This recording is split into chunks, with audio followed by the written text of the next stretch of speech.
ଶାସନ ବ୍ୟବସ୍ଥାର ଇତିହାସଭର ଆପଣମାନଙ୍କର ପାଖରେ ନାହିଁ। ଏଣୁ ଆଜି ଆପଣମାନେ ସମସ୍ତେ ସେଦିନ ପୁରୁଣା ଶିକ୍ଷାକୁ ଛାଡ଼ିଦେଲା ପରେ ଆଜି ଖୋଲା ମନ ଖୋଲା ହୃଦୟର ସହିତ ଆପଣମାନେ କାମ କରିବାର ସୁଯୋଗ ଆଜି ଆପଣମାନଙ୍କୁ ଦିଆଯାଇଛି ଏବଂ ଏଥିରେ ସଚେତନତା ଦିଆଯାଇଛି। ସମସ୍ତେ ଏ ସୁଯୋଗର ସଦୁପଯୋଗ କରି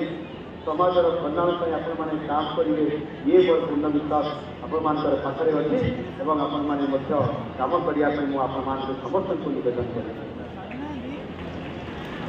ଜନସାଧାରଣଙ୍କର ଅସୁମାରୀ ଆଶା ଆକାଂକ୍ଷାକୁ ନେଇ ନୂଆ ସରକାର କାର୍ଯ୍ୟ କରିବା ଆରମ୍ଭ କରିବା ସହ ଓଡ଼ିଶାରେ ବିକାଶର ଏକ ନୂତନ ସୂର୍ଯ୍ୟୋଦୟର ଇଏ ଆରମ୍ଭ ହୋଇଛି।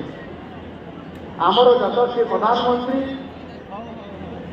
ନରେନ୍ଦ୍ର ମୋଦିଜୀଙ୍କ ଦିଗ୍ଦର୍ଶନରେ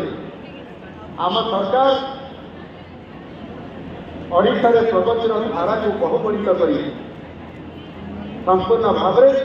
ପ୍ରତି ମୁହୂର୍ତ୍ତରେ କିଭଳି ଭାବରେ ଲୋକଙ୍କୁ ସେବା ଯୋଗାଇ ହେବ, ସେମାନଙ୍କର କାମକୁ ଯଥା ସମୟରେ କରାଯାଇପାରିବ ଏବଂ ସେଥିପାଇଁ ଏପରି ଜଣେ ଯୁଗଦର୍ଶୀଙ୍କ ନେତୃତ୍ୱ ଦିଗ୍ଦର୍ଶନରେ କାର୍ଯ୍ୟ କରିବାର ସୁଯୋଗ ଆଜି ଆମେ ସମସ୍ତେ ପାଇଛନ୍ତି ଏବଂ ସେଇଥିପାଇଁ ସେ ଯେଭଳି ଭାବରେ ନିରନ୍ତର ଭାବରେ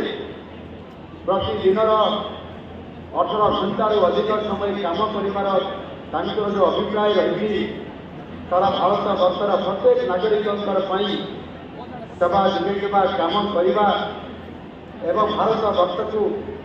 ବିଶ୍ୱ ଦରବାରରେ ବିଶ୍ୱଗୁରୁର ମାନ୍ୟତା ପୁନର୍ସ୍ଥାପିତ କରିବାର ଯେଉଁ ପ୍ରୟାସ ଆଉ ସେହିଭଳି ଜଣେ ନିଜର କର୍ତ୍ତବ୍ୟ ସମ୍ପାଦନ କରିବା ପାଇଁ ମଧ୍ୟ ଆଜି ନୂଆ ସରକାର ଆସିଲା ପରେ ଆମ ସରକାର